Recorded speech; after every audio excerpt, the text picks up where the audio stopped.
Dude, I love to wager.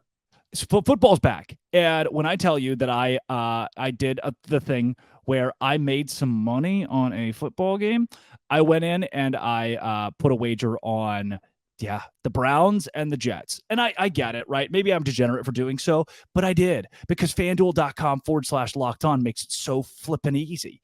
I had a parlay of the over at 33 points, which is kind of a high over under for a preseason game.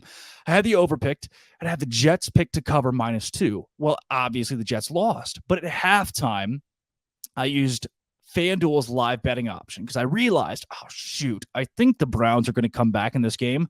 So bingo, I just put a bunch of money on the Browns, made back the money I would have lost, and made more because of FanDuel. They make it easy. Pick any team right now to win the Super Bowl, and you'll get bonus bets for every victory. Listen to this.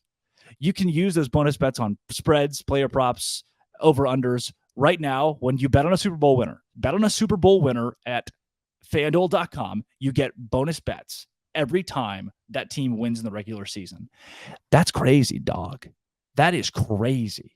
FanDuel.com/locked on. Start earning bonus bets with America's #1 sportsbook at FanDuel.com/locked on. Go in right now, take your free bets. FanDuel.com/locked on.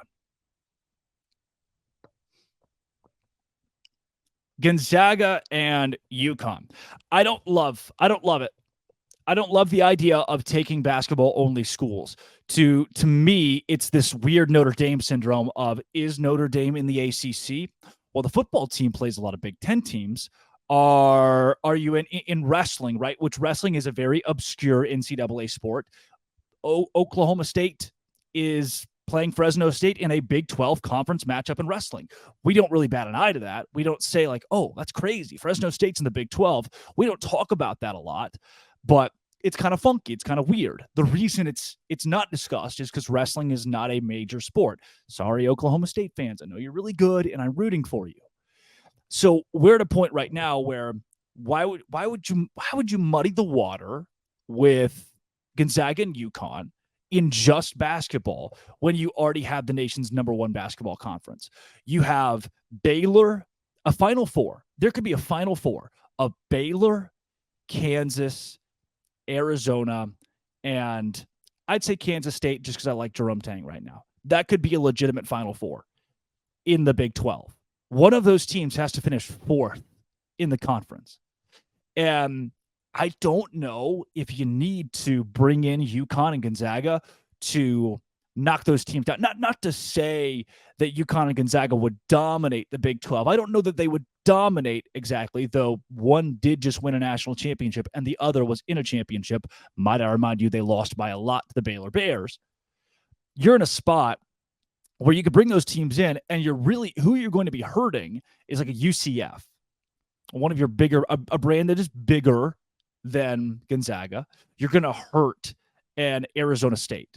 You're going to hurt BYU because those teams are likely going to lose to Gonzaga and UConn. And I don't know if you need to step on the toes of a money-making sport with these new teams you just brought in by adding basketball-only schools. Does it help you revenue-wise? Sure. Not significantly, but you're not going to lose money. If you do take Gonzaga and UConn, you're not going to lose money.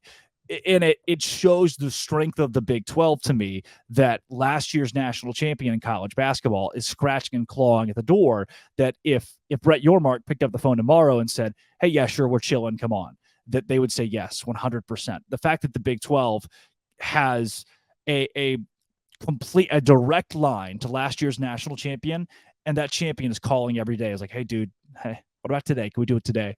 I think that's the way this is going. That if the Big 12 ponied up and said, I say pony up, if the Big 12 just said, hey, UConn, you're in, UConn's on its way. But I don't know if you need that. I said it yesterday. I'll say it again today. You got to stop. At some point, it makes sense to stop. Smell the roses, look around, be thankful for what you have, and just let it sit.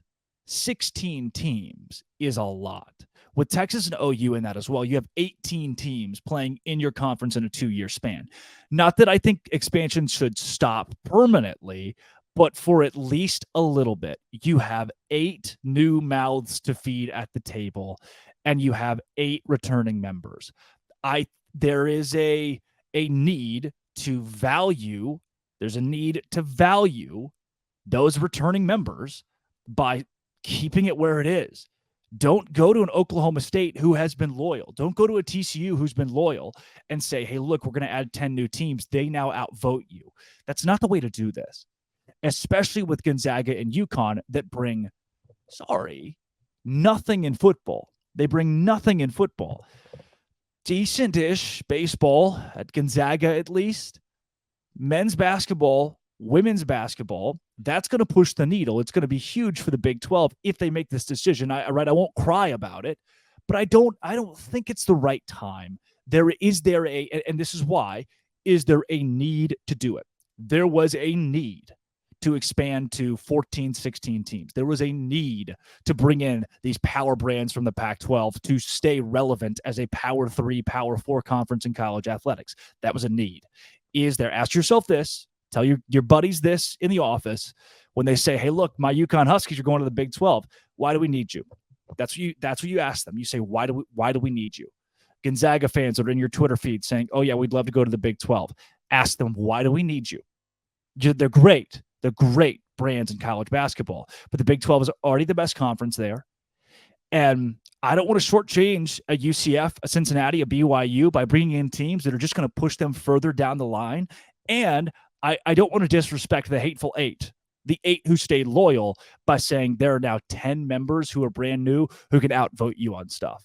You don't matter as much anymore as newbies, money, basketball-only schools. If you're going to take them, there needs to be some pretty strict stipulations that say, hey, we're taking you as a favor, because the Big 12 does not need Gonzaga and UConn. I do need you to come back tomorrow, though, please. Oh, my gosh, please. I'll be talking about stuff, right? The Big 12 and everything. Can you please just subscribe? I saw 87% of people that watch this show, 87% are not subscribed. How do you think that makes my heart feel? Did anybody consider me in this? Like the show, comment on the show, do all the stuff that people do, I guess. It means a lot to me, by the way. This reception's been great. Why stop now? This has been, it always will be. I'll be here forever. I love it. Thank you. Locked on. Thanks for making it your first listen every single day. Big 12.